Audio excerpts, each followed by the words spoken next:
Pendant que j'étais en train de méditer la parole, et je me suis retrouvé dans ce texte et on a partagé un peu sur ça au Bureau Afrique tout à l'heure pendant la prière. Et nous allons également partager parce que je pense que ce texte est très important pour nous. Nous sommes dans le livre de Nombre chapitre 13. C'est même à partir du premier verset, mais nous allons prendre à partir du verset 26 à 33. Ici, nous sommes Moïse qui envoie les 12 espions pour aller explorer le pays de Canaan, dont ils étaient appelés à prendre possession. Et quand nous commençons au premier verset, la Bible nous dit que Dieu va dire à Moïse de prendre les principaux de chaque tribu, dont les responsables, et connaissant qu'ils sont 12 tribus, donc on va donc prendre 12 personnes. Et ces principaux, on va les prendre ici comme étant des leaders. Donc ici, on ne va pas aller prendre les gens du peuple, les gens simples, mais on va prendre quand même des principaux, donc des personnes qu'on estime qu'ils ont une certaine considération, qu'ils ont une certaine influence même au niveau du peuple, qu'ils ont une certaine maturité et que leur regard sera un regard un peu plus élevé parce qu'ils devaient partir, explorer le pays et revenir rendre compte au peuple. Et on va quand même se rendre compte également que ce choix n'était pas fait au hasard. Et parce qu'il y avait quand même des attentes. Alors, la Bible nous dit donc à partir du verset 26, quand ils vont revenir, le rapport qu'ils vont faire. Et on va se rendre compte que le rapport qu'ils vont faire également pouvait jouer deux rôles au sein du peuple. Soit leur rapport pouvait encourager le peuple à être engagé, à être encouragé pour entrer, aller conquérir le territoire et prendre possession, ou encore le rapport pouvait les décourager. C'est-à-dire que si le rapport venait et que le rapport était un rapport négatif, le peuple certainement devait se retrouver dans une position de découragement. Donc en fait, j'ai envie de dire en ce moment, l'avenir du peuple dépendait de leur rapport. C'est-à-dire soit par leur rapport le peuple avance, soit par leur rapport le peuple recule. Alors, la Bible nous dit donc au verset 26 que quand ils vont donc arriver, à leur arrivée, ils se rendirent auprès de Moïse et d'Aaron et de toute l'assemblée des enfants d'Israël à Kadès, autant pour moi, dans le désert de Paran. Il leur fit un rapport ainsi qu'à toute l'assemblée et il leur montrait les fruits du pays. Voici ce qu'il racontait à Moïse. Nous sommes allés dans le pays où tu nous as envoyés. À la vérité, c'est un pays où coule le lait et le miel et en voici les fruits. Mais le peuple qui habite ce pays est puissant. Les villes sont fortifiées, très grandes.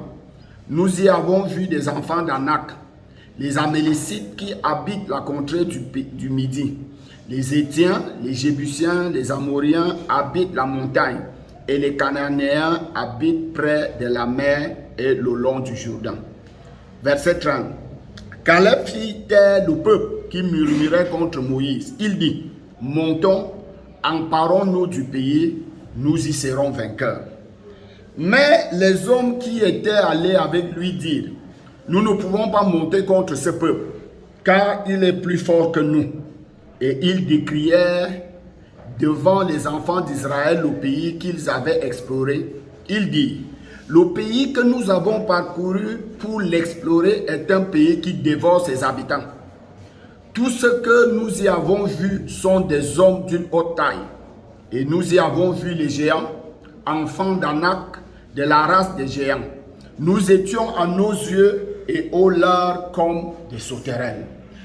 Alors, quand la suite de l'histoire continue au chapitre 14, et permettez-moi de continuer la lecture à partir du premier verset, donc c'est un peu long, au verset 9. Alors, toute l'assemblée éleva la voix et poussa des cris, et le peuple pleura pendant la nuit.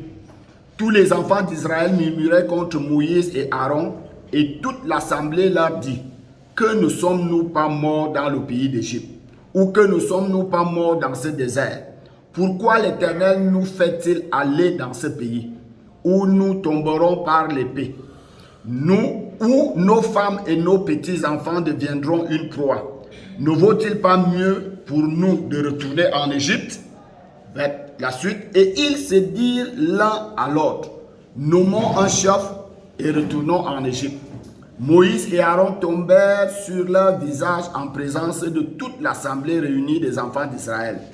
Et parmi ceux qui avaient exploré le pays, Josué, fils de Nun, et Caleb, fils de Jéphuné, déchiraient leurs vêtements et parlaient ainsi à toute l'assemblée des enfants d'Israël. Le pays que nous avons parcouru pour explorer est un pays très bon, excellent. Si l'Éternel nous est favorable, il nous mènera dans ce pays et nous le donnera. C'est un pays où coule le lait et le miel seulement. Ne soyez point rebelles contre l'Éternel et ne craignez point le genre de ce pays. Car ils nous serviront de pâture, ils n'ont plus d'ombrage pour les couvrir. L'Éternel est avec nous, ne les craignez point.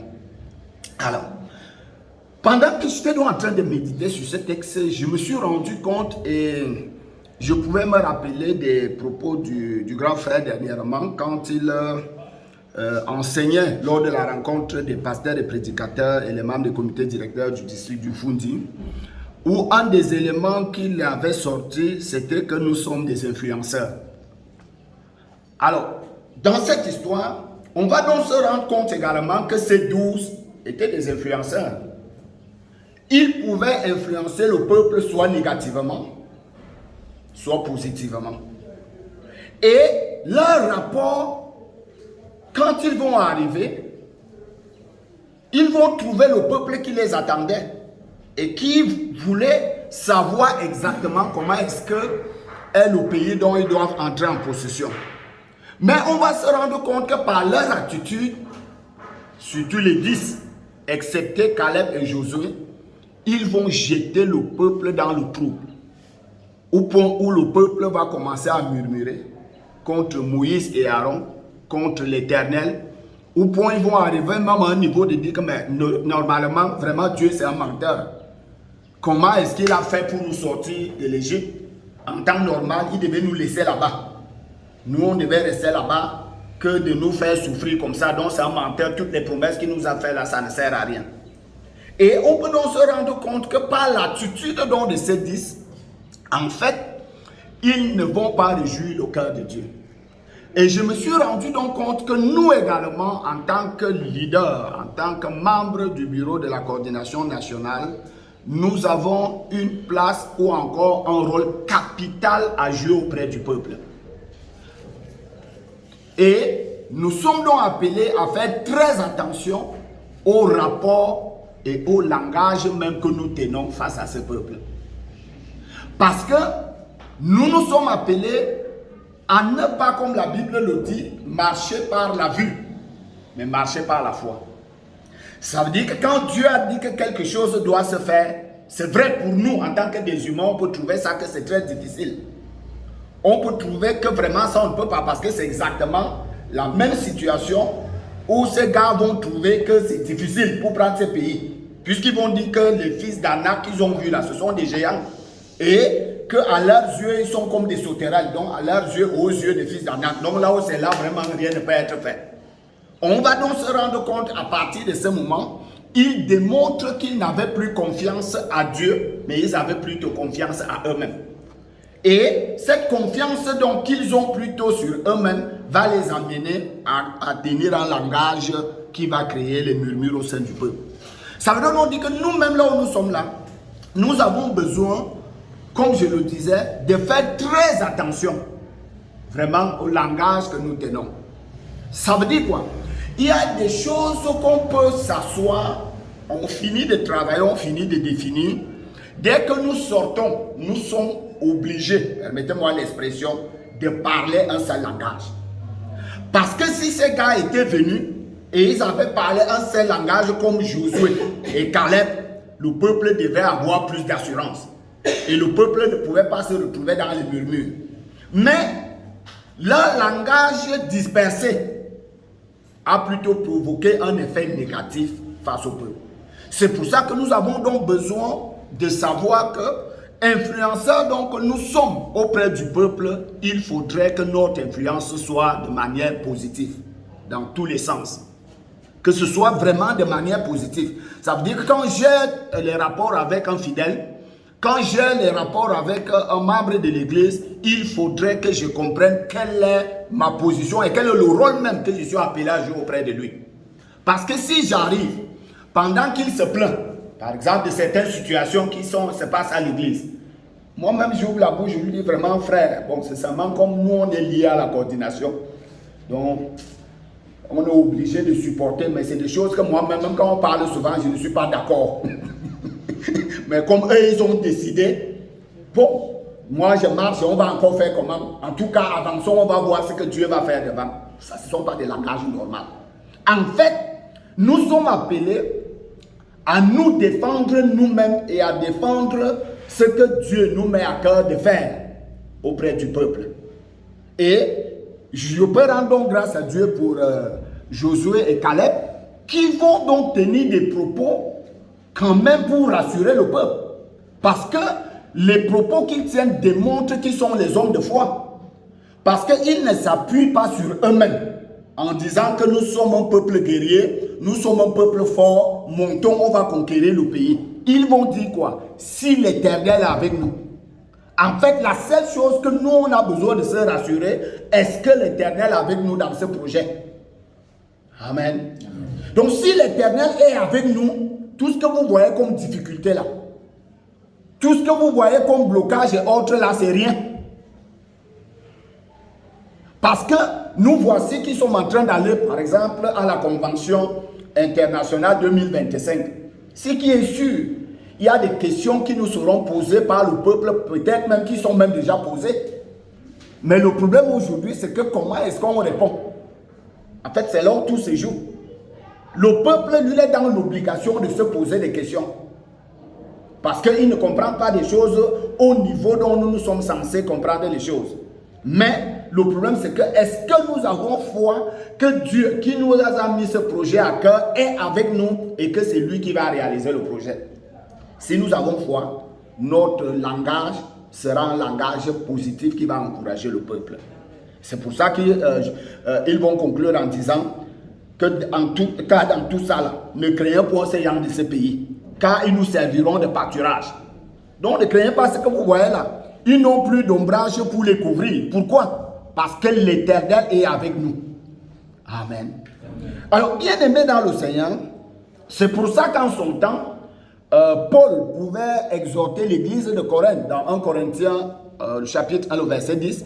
Il dit, je vous exhorte, frères, par le nom de notre Seigneur Jésus-Christ, à tenir tous un même langage. Et à ne point avoir les divisions parmi vous, mais à être parfaitement unis dans un même esprit et dans un même sentiment. Notre langage que nous tenons auprès du peuple compte beaucoup. Si je viens pour une seule chose, je dis ça. Le pasteur Thomas vient et dit autre chose. Le pasteur Thierry vient et balaie autre chose. L'autre vient et balaie autre chose. Nous avons réussi tout simplement l'exploit de mettre le désordre au sein du peuple. Amen. Là où nous sommes là, nous sommes tous dans un même projet. Nous sommes tous dans une même affaire. Nous ne nous combattons pas. C'est-à-dire qu'il n'y a pas quelqu'un qui fait des choses pour lui, ou encore qui est mieux ou qui est meilleur que l'autre. En fait, comme on priait tout à l'heure, nous fonctionnons dans l'esprit de collaboration. Amen. C'est pour cela que quand tu arrives même, en temps normal, même quand même un de nous a déjà dit quelque chose, et qu'on vient te poser la question encore sur ça, si tu ne comprends pas, tais-toi. C'est-à-dire que c'est sage que de commencer aussi à inventer, à dire des choses, parce qu'il faut qu'on sache que toi aussi tu parles. Parce que parfois, c'est ça qui nous dérange. C'est qu'il faut que tu montres aussi que tu connais, tu parles. À la fin, tu finis par tout gâter. Amen. Et nous avons encore cette autre histoire qui m'a frappé dans Genèse 45, à partir du verset 24. Ça, c'est Joseph avec ses frères. Après qu'il a été vendu et que ses frères l'ont retrouvé, disons ça comme ça. quand il va leur recommander d'aller prendre le vieux Jacob et le reste de la famille, de les ramener, il va leur donner un très précieux conseil. Parce que là, ce que je trouve dans ce texte, c'est qu'en fait, quand ils sont venus en Égypte, c'était pour acheter du blé et repartir, rester chez eux, n'est-ce pas? Mais maintenant, après que Joseph s'est dévoilé, quand ils rentrent encore à Canaan, en fait, ils ne rentrent plus ayant la même mission. En fait, ils ont une autre mission, celle d'aller prendre le vieux Jacob et le reste de la famille pour amener en Égypte, pour s'installer. Mais seulement, Joseph va leur donner ce conseil à partir du verset 24. Il dit quoi? Puis, il congédia ses frères qui partirent et il leur dit, ne vous querellez pas en chemin. Parce que si entre vous commencez les querelles en chemin, la marche sera difficile. Peut-être qu'au lieu de faire 3 jours, vous allez faire 1 semaine. Le temps qu'il faut régler beaucoup de choses. Et c'est ça parfois notre problème en tant que responsable. C'est qu'entre nous d'abord, c'est nous-mêmes qui commençons d'abord certains problèmes. Certaines difficultés qui rendent la marche ou la faisabilité de ce qui doit être fait facile. Amen. Parce qu'entre nous-mêmes, c'est là où tout commence. Or, il a dit, ne vous querellez pas en chemin. Au verset 25, ils remontaient de l'Égypte et ils arrivèrent dans le pays de Canaan auprès de Jacob leur père. Puis, il lui dit, Joseph vit encore, et même celui qui gouverne tout le pays d'Égypte. Mais le cœur de Jacob resta froid parce qu'il ne les croyait pas. Donc, et quand on va poursuivre le verset 27 à 28, il lui a rapporté toutes les paroles que Joseph leur avait dites. Il vit les chars que Joseph avait envoyés pour le transport. C'est alors que l'esprit de Jacob, leur père, se ranima. Et Israël dit, c'est assez. Joseph, mon fils, vit encore. J'irai et je le verrai avant que je ne meure. Donc, imaginons donc que les gars en chemin, ils commencent donc les querelles. L'autre dit à l'autre, je t'avais pourtant dit qu'il ne faut pas le vendre. Hein? Et vous, toi, ça dit, vous ne m'avez pas écouté, voilà alors ça qu'on a entre nos mains. Hein? L'autre commence à vouloir montrer que c'est lui qui avait raison, l'autre avait tort, puisqu'ils étaient quand même dans une situation difficile. Puisque pendant que la négociation de la vente était en train de se faire, tous n'étaient pas d'accord. Ça veut dire qu'au moment où ils retrouvent Joseph, il devait avoir d'autres qui devaient se culpabiliser, d'autres qui devaient se sentir en position de force. Donc, en fait, d'autres devaient se retrouver dans une position que vous avez en l'eau vue maintenant quand je vous parlais. Amen. Et parfois, c'est ce que nous-mêmes qui peut nous arriver également. Parce qu'il y a quelque chose qu'on a mis sur pied qu'on veut faire, tu n'étais pas d'accord. Quand ça arrive, soit que ça n'a pas marché, tu dis, ah, quand je parle souvent, ils ne m'écoutent pas. Maintenant, alors, eux-mêmes ils vont voir, ça j'avais parlé la fin ci. Et parfois, tu commences à remplir ça même au milieu du peuple. Et ça devient compliqué. Amen. Donc, imaginez donc qu'ils étaient dans cette attitude quand ils arrivent donc. En fait, il y aura 2 versions que le vieux Jacob va recevoir. C'est que ceux qui sont dans le camp de fort vont essayer d'abord de se justifier pour expliquer des choses au vieux Jacob. Et les autres qui étaient dans leur affaire vont essayer d'arranger et tout ça, ça allait être compliqué. Mais la Bible nous dit, à cause du conseil de Joseph, et qu'ils vont écouter, quand ils vont aller, ils vont faire un même rapport à Jacob. C'est pour ça qu'il dit, il lui apportait toutes les paroles que Joseph leur avait dites. Donc ce n'est pas chacun qui part inventer ce qu'il a dit. Ou chacun qui essaie de se défendre. Et ça nous renvoie une fois de plus à ce que nous, en tant que donc, membres du bureau de la coordination nationale, en tant que ces principaux responsables de l'église au Cameroun, nous devons avoir un même langage. Amen. Ça aide le peuple. Ça aide la stabilité même de l'église. Parce que là où vous voyez là mes frères, j'ai souvent l'habitude de le dire, quand on jette un regard à l'église, où est-ce que nous en sommes aujourd'hui, Dieu nous a tout donné. On a tout. Mais seulement, c'est cette unité dans le langage et dans la faisabilité réelle et pratique qui nous cause un problème parfois. C'est-à-dire parfois, nous nous mettons nous-mêmes des cales. Ça dit que quand l'autre veut démarrer pour courir, il y a l'autre qui attache la corde et qui la tire. Demain, tu cours pour aller où? C'est pas toi qui devais courir, c'est moi qui devais courir. Et ça devient difficile à avancer. C'est pour ça que Galates 5, 13 à 15 va donc dire, oui mes frères, c'est une pleine liberté que vous avez été... C'est à une pleine liberté que vous avez été appelés. Mais cela ne signifie pas qu'il faille en abuser et laisser libre cours à vos instincts. Que votre liberté ne serve ni de prétexte pour vivre comme des hommes livrés à eux-mêmes et pour assouvir vos convoitises. Qu'au contraire, l'amour vous incite à vous rendre serviteurs les uns les autres. Ce n'est pas au nom que non, nous tous on a le Saint-Esprit et chacun se livre donc à faire ce qu'il veut comme il veut. En fait, là où nous sommes là, personne n'est, on le dira toujours, personne n'est supérieur à l'autre, personne n'est plus grand que l'autre, nous sommes tous des serviteurs. Amen. Et il dit de cette manière, vous obéirez vraiment à la loi, car elle peut se résumer dans cette parole. Aime ton prochain comme tu t'aimes toi-même. Celui qui observe ce commandement a satisfait à tout ce que la loi demande. Verset 15. Mais si votre liberté vous conduit à vous mordre et à vous entredéchirer, merci, prenez garde à la destruction réciproque. Vous allez à votre perte commune. Vous savez, mes bien-aimés, il serait malséant. Il sera malséant qu'on trouve par exemple un membre du bureau de la coordination nationale qui parle en mal contre l'autre membre au milieu du peuple. En fait, on finit par comprendre que nous, on ne sait pas qui on est. C'est-à-dire qu'on trouve, par exemple, le coordonnateur du district qui est en train de parler avec un frère et le nom qu'ils ont à la bouche, c'est le nom d'un membre du bureau de la coordination nationale. C'est le nom d'un chef de département qu'il est en train de dire, quand moi je vois sa façon de fonctionner, bon c'est la chose là-bas, moi je veux voir où est-ce qu'ils vont aller. En fait, on est en train de se tirer en ce moment la balle entre nos pieds. Amen. En fait, nous sommes appelés à nous défendre les uns les autres. Ça veut dire quoi? Quand même je saurais que mon frère a mal fait, mais quand j'arrive au milieu du peuple, je le soutiens d'abord. S'il faut venir cogner sur sa tête, c'est quand on se retrouve entre nous ici. On règle ça, mais on ne peut pas se livrer nous-mêmes. C'est pour ça qu'il dit que, dans la version Luc II, que si vous vous mordez les uns les autres, vous serez détruits.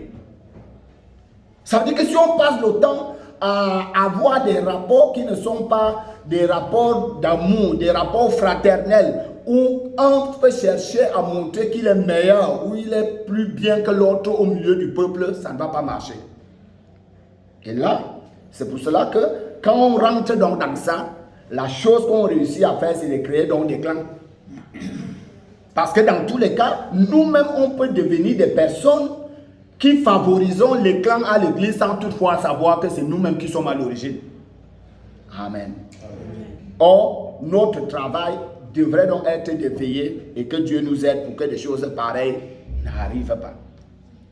Alors, Marc 3, 24 à 25, parole vivante, il dit s'il y a des dissensions intérieures et de la guerre civile dans un État, ce pays ne pourra pas se maintenir. Verset 25, si les membres d'une même famille sont divisés entre eux et se battent les uns contre les autres, cette famille ne pourra pas subsister. Bon, maintenant, la question que nous, on va se poser, sommes-nous une famille ou pas? Nous sommes une famille. Nous sommes une famille. Ça veut dire qu'en tant donc que cette famille, ça veut dire qu'il n'y a pas lieu que c'est entre nous que cette affaire commence. Au point où quelqu'un arrive au niveau, il ne peut plus sentir l'autre. Amen. Amen. Ça veut dire que si des choses, parce que là où nous sommes là, nous sortons, Dieu nous a ramassés de plusieurs milieux. C'est aussi ça le miracle de l'église.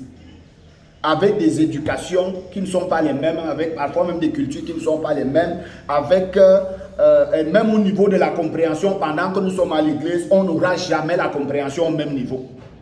Et comme nous le savons tous, en fait, nous fonctionnons chacun selon le niveau de la compréhension qu'il a. Donc, on ne peut donc pas être avec des frères ou avec des frères, parce que tu as dit ça aujourd'hui, n'a pas été d'accord, ça devient un problème. L'autre a fait ça aujourd'hui, ça t'a énervé, ça devient un problème. On ouvre donc les gars. En fait, nous sommes appelés à cultiver l'amour et à nous supporter les uns les autres. Et cela passe donc non seulement par la prière. Parce que quand tu pries pour quelqu'un constamment, forcément, tu vas l'aimer. Mais si tu ne pries pas pour quelqu'un, tu vas trouver seulement les défauts en lui. Amen. Mais quand tu pries pour quelqu'un, tu vas l'aimer. Et nous avons donc besoin, par la grâce de Dieu, véritablement de manifester cette unité, surtout pendant que nous clôturons cette année et que l'année 2025, qui est une année ô combien, bon, je n'ai pas envie de dire difficile, parce que rien n'est difficile avec Dieu, mais c'est une année de défis, avec tout ce que le Seigneur a mis au-devant de nous, et pour pouvoir non seulement maintenir le peuple, parce que le peuple, lui, n'a aucun problème. Le problème ici, ce n'est pas le peuple, mais c'est nous. Parce que si Dieu nous aide, qu'on réussit l'exploit de tenir un même langage, à partir du bureau Afrique, des coordinations nationales, des coordinations des districts, jusqu'aux assemblées, le peuple sera tranquille. Et l'affaire va marcher. Ce n'est pas le peuple, mais c'est nous. Amen. Alors, on va lire donc le dernier verset pour cette exhortation qui est dans Philippiens, que nous connaissons très bien. Philippiens, le chapitre 3, le verset 15 à 16. Alors, la Bible dit, nous tous qui tendons à la perfection et qui avons déjà atteint une certaine maturité spirituelle, nous devrions avoir cette même préoccupation et diriger notre marche d'après ces principes. Donc, si je m'arrête d'abord là, il dit, nous tous qui avons déjà atteint une certaine maturité spirituelle. Ça veut dire qu'on estime que quelqu'un qui est membre du bureau de la coordination nationale a une certaine maturité spirituelle, un certain regard. C'est-à-dire qu'un peu comme Jésus avec ses disciples pendant qu'il était sur la terre, quand il va prendre Pierre, Jean et Jacques et qu'il va amener à la montagne de la transfiguration, ça veut dire qu'ils ont un certain regard de certains événements. Donc ils ont une certaine lecture des choses. En fait, ce ne sont plus des personnes qui se comportent et qui fonctionnent comme le reste du peuple. Parce que nous connaissons que quelqu'un du peuple peut même faire certaines choses ou même tenir certains propos, ça n'aura pas un écho. Contrairement quand c'est quelqu'un de la coordination. Tu sais, quand le membre écoute, il dit que c'est le pasteur tel même qui a dit. C'est vrai ou c'est faux? Non, c'est tel chef de département même qui a dit. C'est même un tel même. Donc en fait, ça a plus de force et ça a plus de force et ça impacte encore davantage. C'est pour ça que nous donc, qui avons donc une certaine maturité, on a un certain regard de l'Église, on a des choses que nous aimerions voir, que ces choses se passent à l'Église, on a une certaine orientation que Dieu nous donne. Dieu dit que nous devrions avoir cette même préoccupation et diriger notre marche d'après ces principes. Si toutefois, sur un point quelconque, vous avez encore une opinion différente, Dieu vous éclairera aussi là-dessus. Et là, on comprend que au grand jamais, jusqu'à ce qu'on quitte ce monde, jusqu'à ce qu'on quitte cette chair, on ne s'accordera jamais sur tout. Mais, qu'est-ce qui fait notre force? C'est que là où tu n'as pas été d'accord et que les autres sont d'accord, tu laisses tes opinions, tu t'alignes sur les autres et on avance. Amen. C'est-à-dire, c'est pas parce que tu as dit, moi je ne suis pas d'accord qu'il faut que tout le monde s'arrête. Et il dit, Dieu vous éclairera, puisque le problème c'est qu'il y a des choses que tu peux être convaincu aujourd'hui que ça doit se faire, que ce n'est pas le temps de Dieu. Or, la vérité c'est quoi? C'est que s'il y a une pensée que Dieu te met à cœur, même si ça ne se fait pas aujourd'hui, elle finira par se faire si elle vient de Dieu. C'est pour ça que nous avons besoin d'être patients. On ne court pas. Ce n'est pas notre affaire, c'est l'affaire de quelqu'un. Donc on ne peut pas brûler la maison parce que mon idée n'a pas été prise en compte. Et vraiment, je dis qu'à cause de ça, tout doit s'arrêter. Il dit donc, et vous conduira dans toute la vérité, verset 16. Il dit seulement, soyez conséquents avec les convictions que nous partageons dès à présent. Que les vérités acquises dirigent notre marche. Et sur tous les points où nous sommes d'accord, avançons ensemble. Sur tous les points où nous sommes comment? D'accord. On fait comment? On avance ensemble. C'est-à-dire quand on arrive à une réunion comme celle-ci, quand on va finir les travaux, c'est ce qu'on va arrêter ici, qu'on doit aller implémenter sur le terrain. C'est ça ou c'est pas ça? Puisque là, on est tombé d'accord que voici ce qu'on va faire, n'est-ce pas? Maintenant, dès qu'on sort, tu ne peux donc pas sortir et toi, tu vas commencer à faire autre chose. C'est que là, vraiment, tu nous crées des problèmes. Donc, on ne peut pas être, par exemple, on a tenu la réunion du bureau Afrique et il y a les orientations qui ont été arrêtées, autres et tout. Quand moi, j'arrive ici, je dis, c'est vrai, et ils ont dit là-bas. Mais comprenez que nous, au Cameroun, on a nos réalités. C'est qu'il y a un problème. Amen. Donc, dès que nous sommes tombés d'accord, c'est pour ça que nous nous retrouvons pour en parler, pour débattre et pour prendre les idées des uns des autres. Et à la fin, on trouve un point commun. Et dès qu'on a arrêté, on avance. Si Dieu veut que demain, ça change, quand on va se retrouver, il va changer. Et ensemble, on va changer, on va également avancer. Mais ne commence pas à changer sur le terrain, sous prétexte que moi, Dieu m'a mis à cœur. Amen. Puisque c'est ça qui nous dérange souvent. C'est qu'on se retrouve, on finit. Dès que toi tu arrives au terrain, tu dis frère, Dieu m'a mis à cœur. Et vraiment avec ça, c'est vrai que c'est pour ça que beaucoup de nos choses biaisent souvent. C'est-à-dire qu'on finit d'avoir des bons projets, de bonnes projections, on établit même. Quand nous tous on sort, c'est que si ça la marche, voici ce qui va arriver. Mais à la fin, ça commence à biaiser. Pourquoi? Parce que dès que chacun sort, Dieu lui met à cœur. Dieu met à cœur, Dieu met à cœur, et chacun commence à courir de son côté, et là ça crée des problèmes.